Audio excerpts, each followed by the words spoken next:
Bab 246, kembali. Saat itu tengah malam. Rencana untuk membunuh petugas tersebut dimulai saat malam tiba, dan hanya beberapa jam telah berlalu sejak saat itu. Sang berjalan ke gerbang samping karena gerbang utama ditutup pada malam hari. Space Ring, kata penjaga itu dengan bosan. Sang meletakkan Space Ring miliknya di atas meja.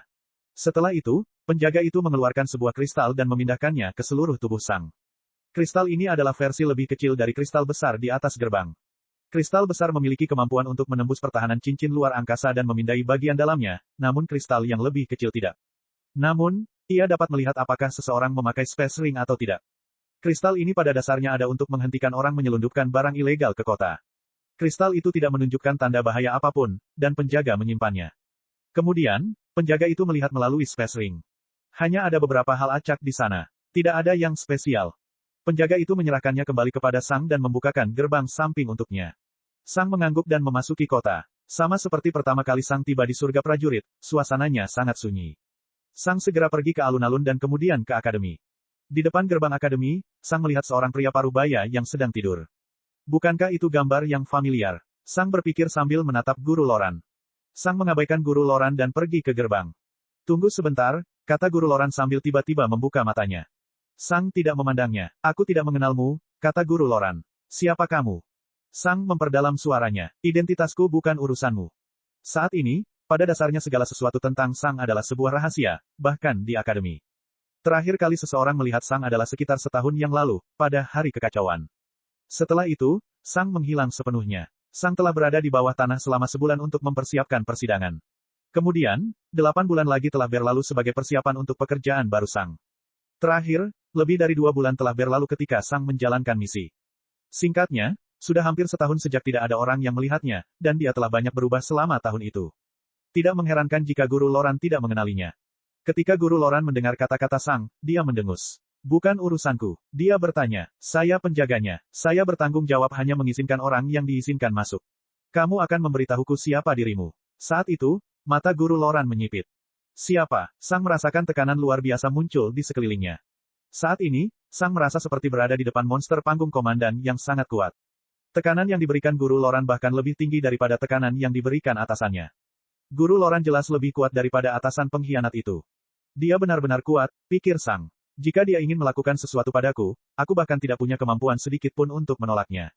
Pada saat itu, sesuatu muncul di tangan Sang, dan dia mengarahkannya ke Guru Loran.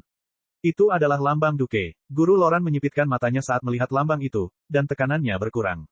Namun, itu tidak hilang sepenuhnya. Kita mungkin berada di wilayah Duke Werwine, tapi Akademi Prajurit netral secara politik, kata Guru Loran.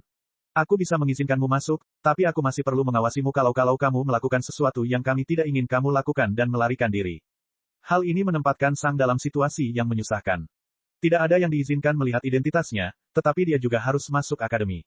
Baik, kata Sang sambil menyimpan lambang itu. Guru Loran menunggu Sang melepas jubahnya. Namun, Sang hanya berbalik dan pergi. Kemana kamu pergi? Guru Loran bertanya dengan alis berkerut.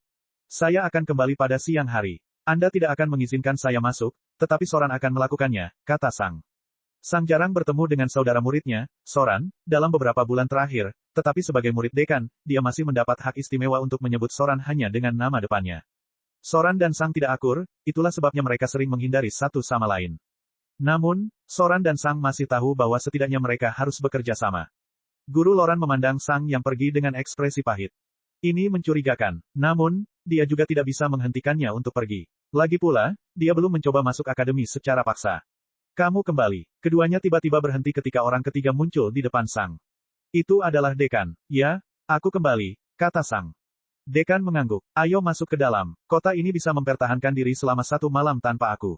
Kemudian, dekan memandang Guru Loran. Kerja bagus. Guru Loran berdiri dengan hormat dan membungkuk sedikit. Hanya melakukan pekerjaanku. Guru Loran telah menangani situasi ini dengan sempurna. Kita harus ingat bahwa, pada saat ini, Sang mewakili faksi Duke Werwine. Akademi itu berada di dalam wilayah Duke Werwine, tapi seperti yang dikatakan Guru Loran, akademi itu netral secara politik. Membiarkan tokoh politik masuk akademi begitu saja adalah hal yang buruk. Namun, akademi juga harus menunjukkan rasa hormat kepada faksi Duke Werwine. Karena itu, Guru Loran mengatakan bahwa Sang boleh masuk, tetapi dia harus menunjukkan identitasnya. Selain itu, dia mungkin juga diikuti pada malam hari sampai salah satu wakil dekan kembali di pagi hari. Tugas Guru Loran hanya menangani pengunjung pada malam hari dan hanya selama tidak ada orang yang berperingkat lebih tinggi darinya. Setelah itu akan menjadi tugas mereka. Singkatnya, Guru Loran melakukan pekerjaannya dengan cara yang sama seperti yang dilakukan Sang. Bukan tugasnya untuk menghakimi pengunjung, tapi tugasnya adalah menjaga segala sesuatunya tetap teratur sementara atasan tidak ada. Sang dan dekan melompati gerbang dan memasuki akademi. Akademi sebagian besar kosong pada malam hari, namun sesekali masih ada siswa yang berlatih pada malam hari. Keduanya memasuki gedung utama dan masuk ke ruang bawah tanah rahasia. Setelah berjalan beberapa saat, mereka memasuki kamar lama Sang. Sang meletakkan jubah dan tombaknya sebelum memanggil pedang. Aku kembali, kata SWOT pada Sang. Sang tersenyum kecil. Anda. Anehnya, ini adalah pertama kalinya mereka berdua berpisah tanpa bisa bertemu satu sama lain. Sejak Sang memasuki dunia, keduanya selalu berada di hadapan satu sama lain. Bagaimana pekerjaannya? Guru Sang bertanya. Saya bertemu dengan sekelompok sekitar 30 prajurit di pagi hari. Selama 1 jam berikutnya, Sang memberitahu dekan semua yang telah dia lakukan selama pekerjaannya. Dekan mendengarkan dan mengomentari beberapa hal yang bisa dilakukan Sang dengan lebih baik. Sang mendengarkan semua yang dikatakan gurunya. Lagi pula, dekan punya banyak pengalaman. Setelah Sang selesai menceritakan kembali semuanya, dekan mengangguk. Anda melakukannya dengan baik. Dan kemudian, sesuatu yang mengejutkan terjadi. Ketika penyelidik memuji Sang, dia tidak merasakan apapun. Tapi sekarang dekan mengatakannya, Sang tidak merasa terlalu buruk. Bab 247, Biji. Dekan dan Sang berbicara sekitar 2 jam lagi, dan dekan juga memberitahu Sang tentang kemajuannya. Dalam 2 bulan terakhir, dekan kembali berhasil melakukan prosedur. Ini adalah prosedur sukses ketiga yang berhasil dilakukan dekan. Sang adalah yang pertama. Yang kedua telah dilakukan sekitar 3 bulan lalu pada seseorang dengan tubuh pejuang dan ketahanan yang baik terhadap rasa sakit. Yang terbaru telah diselesaikan beberapa hari yang lalu, dan itu telah dilakukan pada seseorang dengan daya tahan yang lemah terhadap rasa sakit namun dengan tubuh seorang pejuang. Ini berarti prosedurnya sekarang aman untuk semua orang yang bertubuh pejuang. Sang bertanya. Dekan mengangguk. Benar, Gerald berhasil menciptakan mantra yang menekan mana seseorang yang bertubuh pejuang, yang berarti pasien tidak perlu terjaga lagi selama prosedur berlangsung, sehingga ketahanan terhadap rasa sakit menjadi tidak relevan. Ini tidak sepenuhnya aman, tapi saya tidak harus mengikuti pembatasan kejam mengenai obat-obatan dari bumi di dunia ini, kata dekan. Bukan masalah besar jika beberapa pasien meninggal. Mantra dapat dilakukan oleh penyihir sejati manapun, dan prosedurnya juga dapat dilakukan oleh Soran dan Ranos. Gerald dan saya tidak perlu lagi hadir selama prosedur. Saat Sang mendengarkan dekan, dia menyadari bahwa hari di mana setiap pejuang dapat menjalani prosedur ini tidak lama lagi. Dunia akan berubah. Aku akan membiarkan Ranos dan Soran melakukan satu prosedur lagi masing-masing untuk melihat apakah mereka dapat dipercaya. Dan kemudian, kita bisa go public. Sang mengangguk. Apakah kamu perlu aku melakukan sesuatu? Untuk saat ini, kamu bisa kembali ke kehidupan sekolahmu. Kamu tidak perlu bersembunyi lagi. Tentu saja, kamu perlu mengganti senjatamu terlebih dahulu. Jika tidak, orang mungkin akan menghubungkanmu dengan personamu dari misi. Untuk itu, kamu bisa menggunakan ini. Lalu, sesuatu muncul di tangan dekan. Itu adalah alas berwarna hitam, tingginya sekitar 1 meter. Dan di atas tumpuan, bukan apa-apa. Sang mengerutkan alisnya. Tidak ada apa-apa di sana. Itu dia, pedang berkata pada Sang. Apa? Sang bertanya. Bijihnya, itu biji yang aku butuhkan, kata pedang. Sang melihat ke alas, tapi dia tidak bisa melihat apapun. Saya sedang berbicara tentang alasnya sendiri, kata dekan. Alasnya, Sang bertanya sambil matanya melebar. Itu bijihnya. Dekan mengangguk. Biji ini hampir tidak berguna. Sangat rapuh, dan tidak dapat menyerap mana elemental atau netral apapun. Untuk semua maksud dan tujuan, biji tersebut tidak berharga. Satu-satunya aspek yang menarik adalah kelangkaannya yang luar biasa. Raja tua menyimpannya karena kelangkaannya, dan dia menggunakannya sebagai tumpuan hadiah sebenarnya dalam persidangannya. Itu bukanlah hadiah tersendiri. Gerald mengujinya. Rupanya, itu dianggap berada di pangkat komandan awal. Dekan meletakkannya di depan Sang, dan Sang melihatnya. Itu biji yang banyak. Sang menebak jumlahnya sekitar 100 unit. Ini semua milikmu, kata dekan. Sang melihatnya sebentar, tapi dia disela oleh pedang yang melompat ke atas biji. Bisakah kamu menyerap semuanya seperti itu? Sang bertanya. Aku tidak ingin kamu menjadi lebih besar. Tidak tahu, jawab pedang. Sang hanya melihatnya dengan alis terangkat. Selama beberapa detik berikutnya, pedang dengan cepat menyerap sekitar setengah dari alasnya sebelum berhenti. Kemudian, SWOT melompat ke tangan Sang. Itu sebanyak yang bisa saya ambil, jelasnya. Kemampuanku tidak meningkat, tapi aku berhasil mengubah komposisi diriku. Sekarang aku bisa menghancurkan bagian dari diriku untuk melancarkan serangan yang kuat. Pedang terdiri dari sekitar 50 unit biji, dan baru saja menyerap 50 unit biji dari alasnya. Sang dengan cepat membuat koneksi di kepalanya. Seberapa kuat serangannya? Sang bertanya. Tidak sekuat saat kamu menggunakannya sendiri, tapi masih cukup kuat, jawab SWOT. Bukankah kamu lebih berat dan lebih keras dariku? Sang bertanya. Bukankah seranganmu seharusnya lebih kuat? Ya, tapi aku cukup yakin itu tidak benar, jawab Sword. Saya tidak tahu kenapa. Bagaimana aku bisa menggunakannya? Sang bertanya. Katakan saja padaku kapan kamu ingin menggunakannya, jawab Sword. Aku bisa menggunakannya kapan saja. Tapi kamu juga perlu memberitahuku berapa banyak yang ingin kamu gunakan. Jika aku menggunakan semuanya, aku akan mati. Sang mengangguk. Kemudian, dia kembali menatap dekan. Kau ingin aku menggunakan serangan itu untuk mengubah penampilan pedang? Dia bertanya. Ya, jawab dekan, kamu memberitahuku apa yang bisa kamu lakukan dengan afinitasmu, dan jika senjatamu mengikuti prinsip yang sama, senjata itu seharusnya bisa berubah bentuk dengan mengorbankan sebagian dari dirinya. Lebih baik memiliki senjata itu menempa diri mereka sendiri daripada mengganggu penampilan mereka. Juga, saya ingin menguji seberapa kuat serangan itu, kata dekan sambil berdiri. Sang memandang gurunya. Kau ingin aku menggunakannya padamu? Dekan mengangguk ketika dia berhenti di sisi lain ruangan. Jika saya merasakan bahaya, saya akan menghindar. Sang merasa tidak enak dengan hal ini, dan dia menjadi sedikit gugup. Dekan memperhatikan ekspresi Sang dan mengangkat alisnya dengan skeptis. Apakah kamu benar-benar takut kalau kamu secara tidak sengaja melukai prajurit paling kuat di dunia saat berada di panggung umum? Sang menjadi terkejut, dan ekspresi gugupnya berubah menjadi tawa malu. Maaf, sepertinya aku sendiri yang lupa. Setelah itu, Sang dan Sword berbicara tentang apa yang mereka inginkan dari Sword di masa depan. Satu-satunya alasan mengapa pedang menjadi begitu besar adalah untuk menyamarkan Sang. Pedang membutuhkan penampilan baru. Awalnya mereka ingin mengembalikan Sword ke tampilan awalnya, tapi kemudian Sang mendapat ide. Setelah berbagi idenya, mereka berdua memutuskan ingin membuat Sword sedikit lebih besar, tapi tidak sebesar penampilannya saat ini. Beberapa menit kemudian, Sang menyiapkan pedangnya lagi. Aku akan mulai. Dekan hanya mengangguk. Ayo pergi, Sang berkata pada pedang. Sang menebas ke depan. Tiba-tiba, asap hitam menutupi pedang, membuatnya tampak seperti terbakar. Saat pedang bergerak menembus atmosfer, garis hitam tertinggal. Sepertinya atmosfernya sudah tidak ada lagi. Mata dekan terus menatap pedang. Bang! Dekan menangkap ujung pedang Sang dengan tangan kirinya. Sang merasa seperti menabrak dinding, dan tubuhnya bergetar karena getaran tersebut. Asap terangkat, dan sebilah pedang lurus berwarna hitam bersinar terlihat di tangan dekan.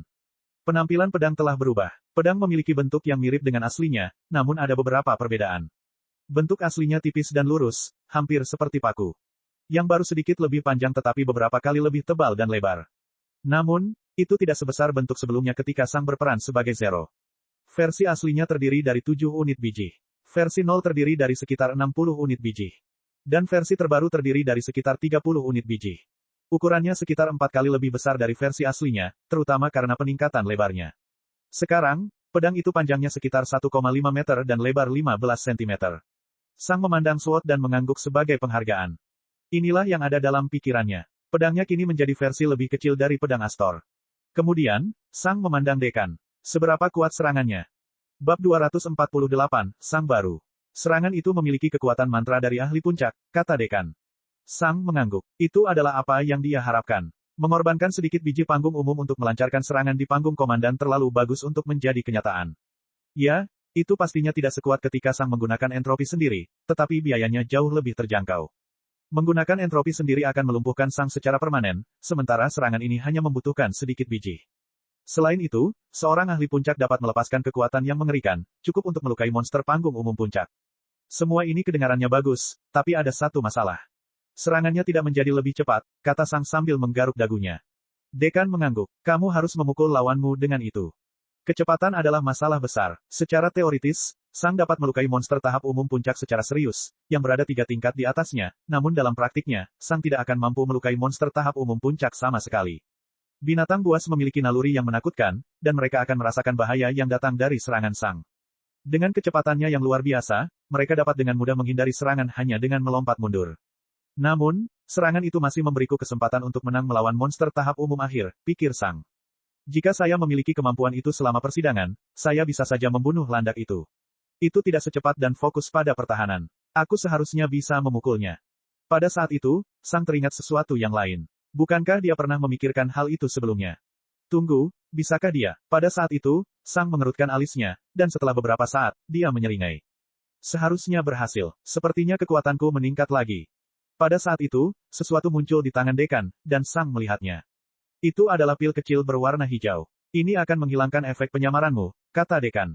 Sang mengangguk, mengambil pil itu, dan menelannya. Beberapa saat kemudian, tubuh Sang mulai bergetar seperti air, dan tubuhnya mulai menipis. Sekitar 1 menit kemudian, efek pilnya berakhir, dan tubuh baru Sang terungkap. Dibandingkan sebelumnya, Sang kini memiliki tubuh ramping dan atletis. Yang sebelumnya terlalu besar, dan Sang tidak terlalu menyukai tampilan itu, terutama karena otot yang tebal telah menghambat kelincahan, fleksibilitas, dan kecepatannya.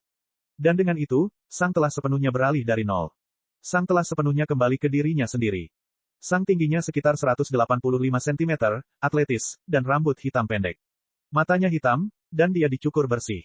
Di punggungnya ada pedang hitam panjang dan tebal, lurus. Satu-satunya bagian yang mengganggu adalah pakaian Sang. Dia masih mengenakan seragam hijau yang menyebalkan ini, tapi tidak ada jalan lain. Secara keseluruhan, dapat dikatakan bahwa Sang sekarang tampak seperti campuran antara dirinya di masa lalu dan Zero. Dia tidak kecil dan gesit, tapi dia juga tidak besar dan lebar.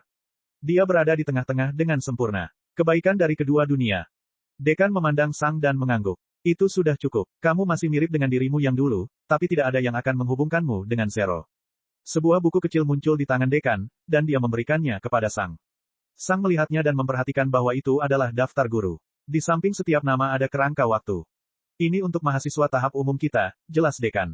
Jumlah kalian tidak banyak, sehingga pembuatan pelajaran menjadi sia-sia. Selain itu, kalian semua fokus pada hal yang berbeda. Oleh karena itu, siswa di tahap umum diperbolehkan mengunjungi guru pada waktunya masing-masing.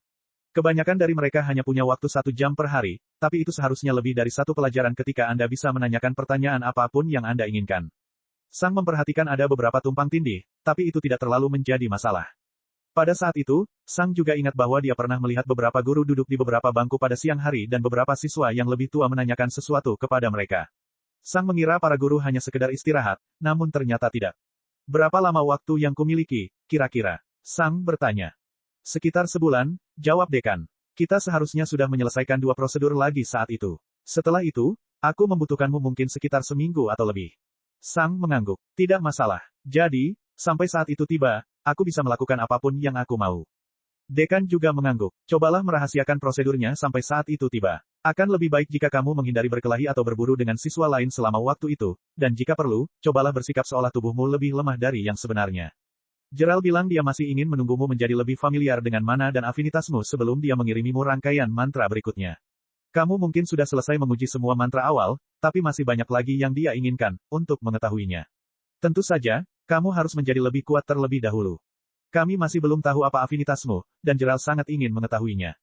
Sang mengangguk. Ya, Sang belum memberitahu gurunya tentang afinitasnya secara spesifik. Bukan karena Sang tidak mempercayai gurunya. Jika gurunya tahu, dia mungkin tidak akan berubah sama sekali. Namun, masalahnya adalah kedekatan Dekan dengan Duke Warwine. Dekan mungkin memberitahu Duke tentang kedekatan Sang. Tentu saja, Duke mungkin juga tidak melakukan hal gila dengannya, tapi bagaimana jika dia memberitahu seseorang? Bagaimana jika itu sampai ke telinga Raja Sky Thunder? Bagaimana jika Raja Sky Thunder mengetahui sesuatu tentang kedekatan Sang yang tidak diketahui oleh Duke? Bagaimana jika hal ini menimbulkan masalah? Sang tahu bahwa ada penyihir yang jauh lebih kuat di dunia ini daripada Raja Sky Thunder. Mungkin Raja Sky Thunder juga tidak tahu apa-apa tentang kedekatan Sang. Namun, jika dunia luar memiliki koneksi ke tempat ini, kemungkinan besar koneksi tersebut adalah orang terkuat di tempat ini, yaitu para raja. Jadi, bagaimana jika Dekan memberitahu Duke Warwine memberitahu Raja Sky Thunder, dan Raja Sky Thunder memberitahu dunia luar? Pada saat itu, Sang bisa berada dalam bahaya. Tempat ini tidak tahu apa itu afinitas Sang, tapi bagian luarnya mungkin tahu.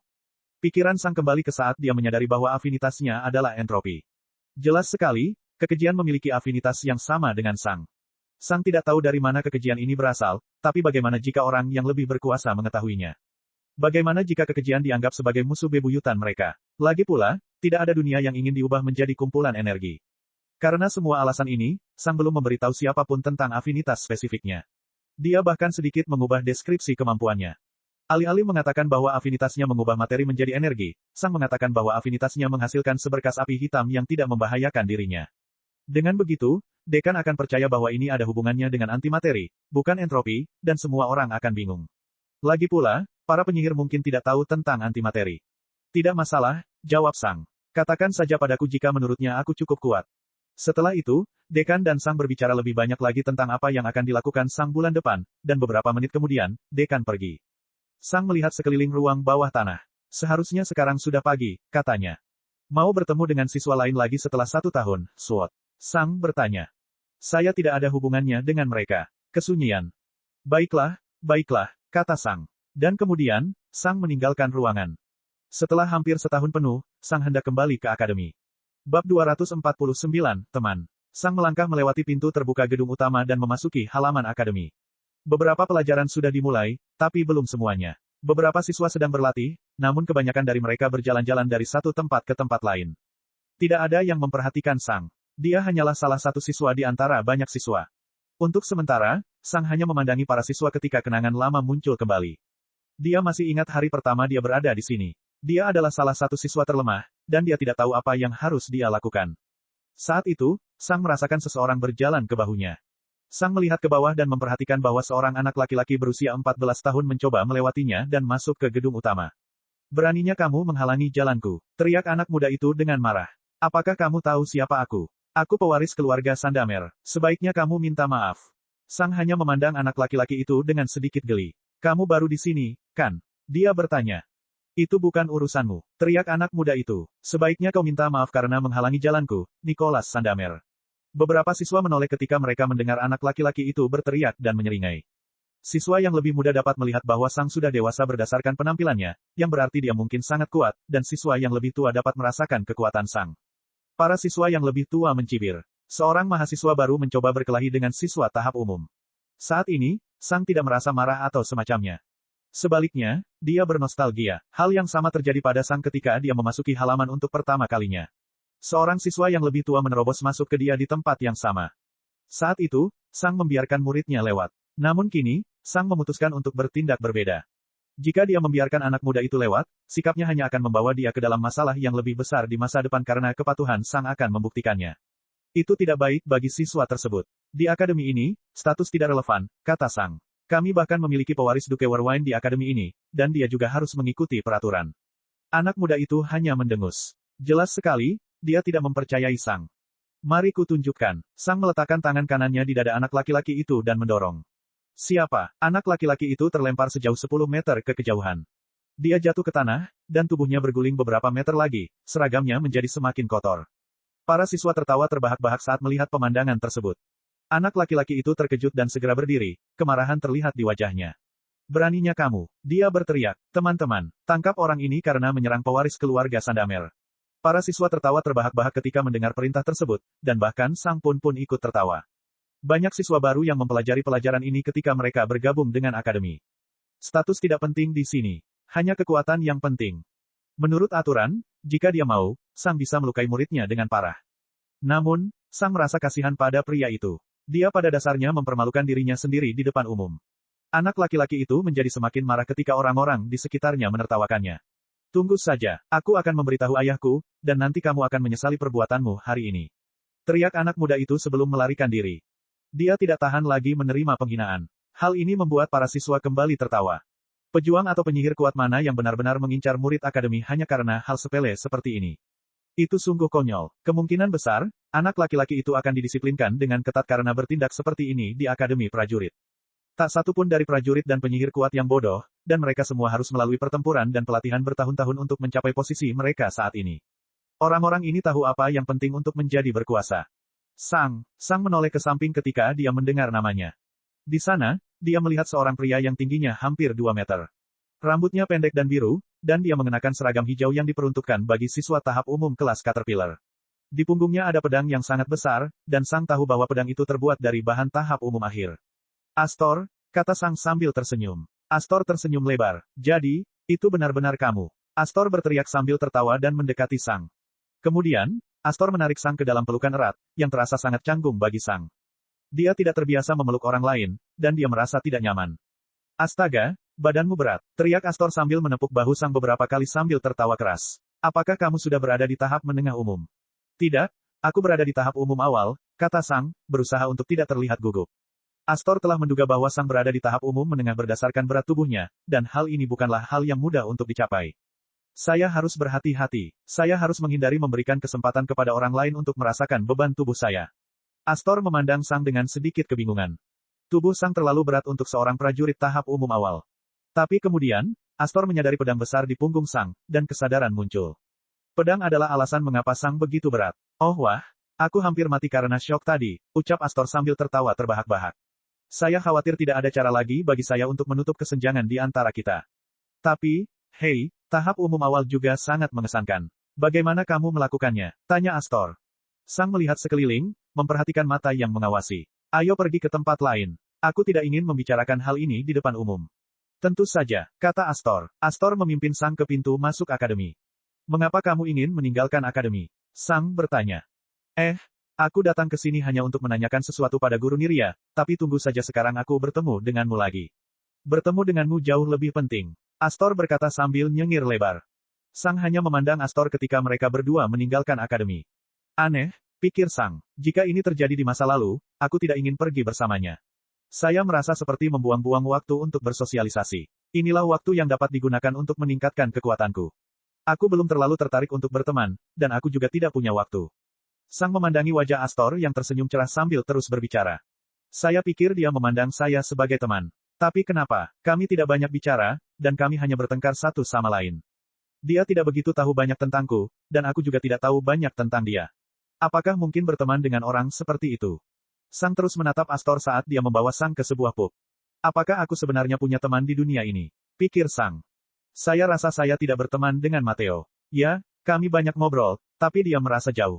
Dia pada dasarnya merasa seperti rekan kerja yang baik, bahkan mungkin seorang manajer. Tapi Astor, dia tampak sangat terbuka dan jujur. Saya juga tidak berpikir dia peduli dengan politik ketika berbicara dengan saya. Dia sepertinya seseorang yang ingin bersenang-senang. Hei, kamu masih di sana. Kamu sudah lama tidak mengatakan apa-apa, kata Astor dengan nada khawatir. Saat ini, Sang dan Astor sedang duduk di meja di dalam bar. Dibandingkan dengan bar di bumi, bar di Warriors Paradise penuh sepanjang hari. Maaf, apa katamu? Aku sedang melamun, kata Sang.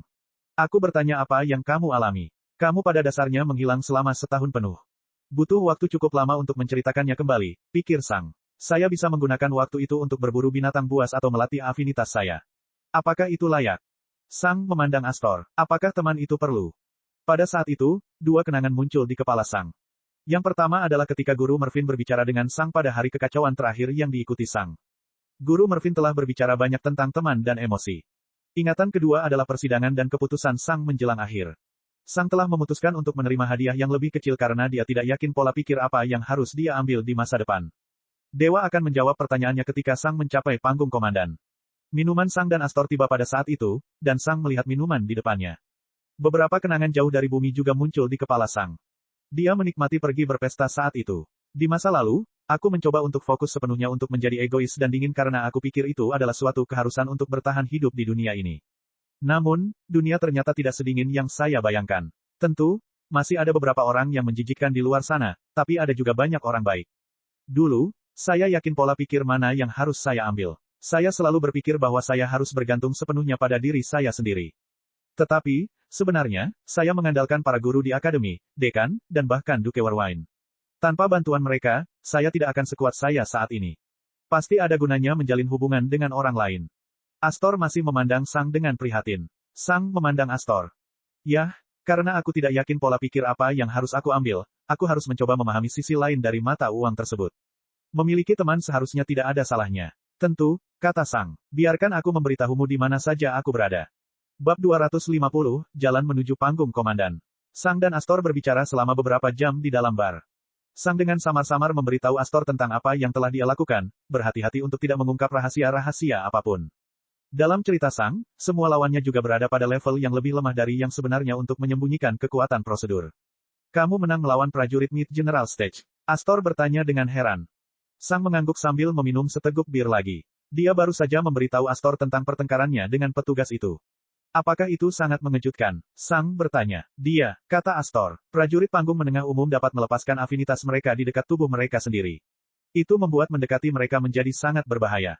Sang mengangguk. Maju di panggung umum berbeda dengan maju di panggung prajurit. Prajurit di panggung prajurit hanya perlu memperkuat seluruh tubuh mereka, sementara prajurit di panggung umum juga harus mendapatkan penguasaan tertentu atas mana mereka. Dulu ketika Sang kalah melawan rata-rata prajurit tahap umum menengah selama persidangan, Sang telah menjadi korban dari kekuatan itu. Saat itu, prajurit itu melepaskan bola api kecil, yang menjadi penyebab kekalahan Sang. Ini adalah kemampuan yang Astor bicarakan. Mencapai tahap umum awal tidaklah sulit. Pada dasarnya semua orang bisa mencapainya dengan mudah, tapi begitu seorang pejuang mencoba mencapai tahap menengah umum, itu akan menjadi lebih sulit. Penguatan tubuh tetap diperlukan, tapi seseorang juga harus mampu menggerakkan mana melalui tubuh mereka dengan tingkat penguasaan tertentu. Tanpa penguasaan itu, penguatan tubuh akan gagal. Ini adalah hambatan atau penghalang pertama, tergantung pada kata apa yang lebih disukai, yang ditemui para pejuang dalam perjalanan mereka. Mendapatkan tingkat penguasaan tertentu atas mana juga memberi seseorang kemampuan untuk melepaskan mantra sudo.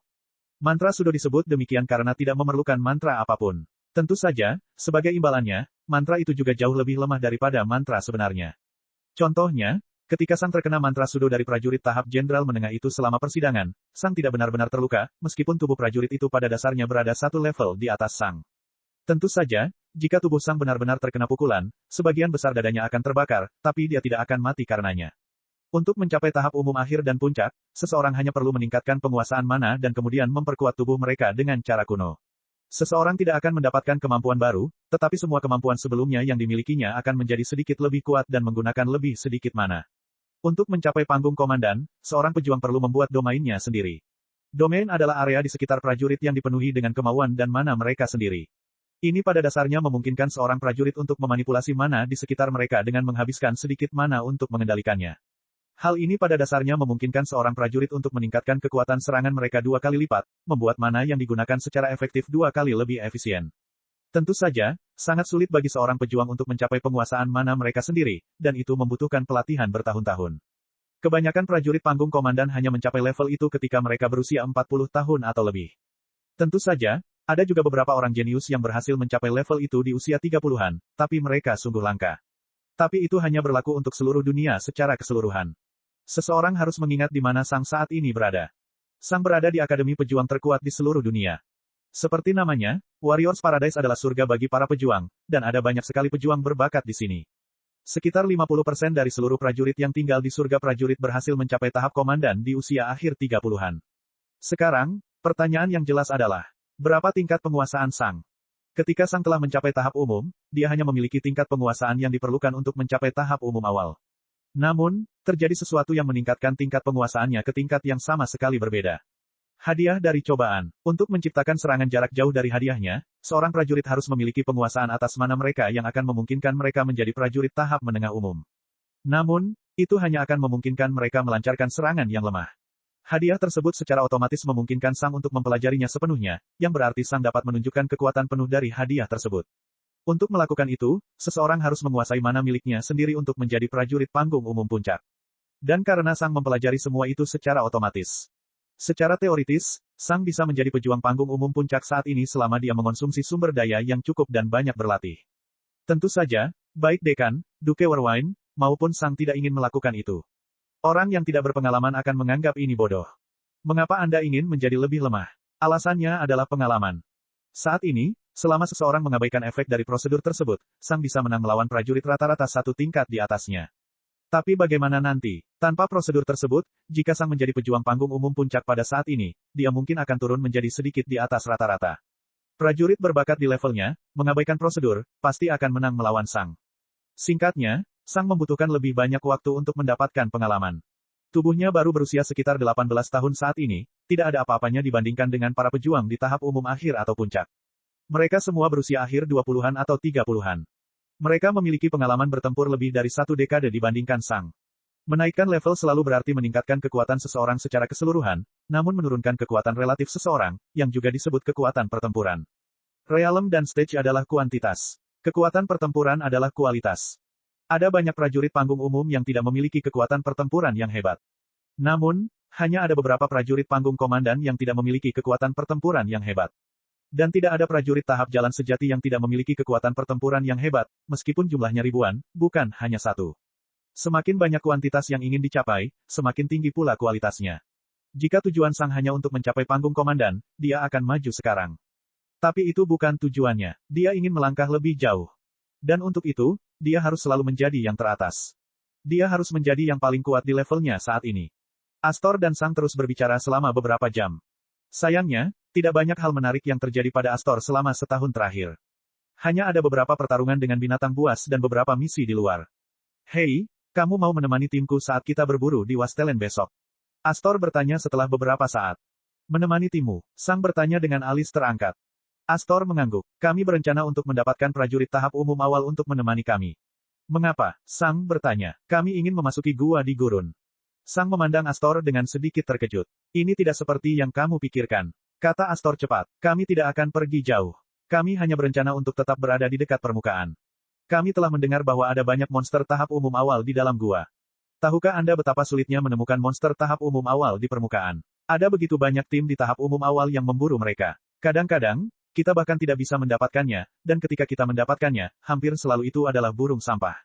Tapi seperti yang kalian tahu, lebih sulit untuk melarikan diri dari binatang yang lebih kuat di dalam gua, itulah sebabnya kita membutuhkan seseorang yang bisa memberi kita waktu untuk melarikan diri. Seharusnya hanya ada binatang tahap umum awal yang sesekali berada di dekat permukaan, yang seharusnya itu tidak menjadi masalah bagimu. Lagi pula, kamu hanya perlu mengamankan retret kami, tidak lebih. Tentu saja, kamu juga akan mendapatkan 30% dari hadiahnya, dan kamu bahkan tidak perlu membantu dalam perburuan. Kamu hanya perlu memberi kami waktu jika monster tahap umum awal muncul. Sang melihat ke samping. Itu pada dasarnya akan menyia-nyiakan 1 hari pelatihan. Haruskah dia menemani mereka? Setelah beberapa detik, Sang mengambil keputusan. Tentu. Cek. Rakan-rakan kultivator sekalian, sebelum retret, sila terus berkultivasi untuk jurus 0 subscribe, like, share dan komentar agar sekte ini terus berkembang pesat.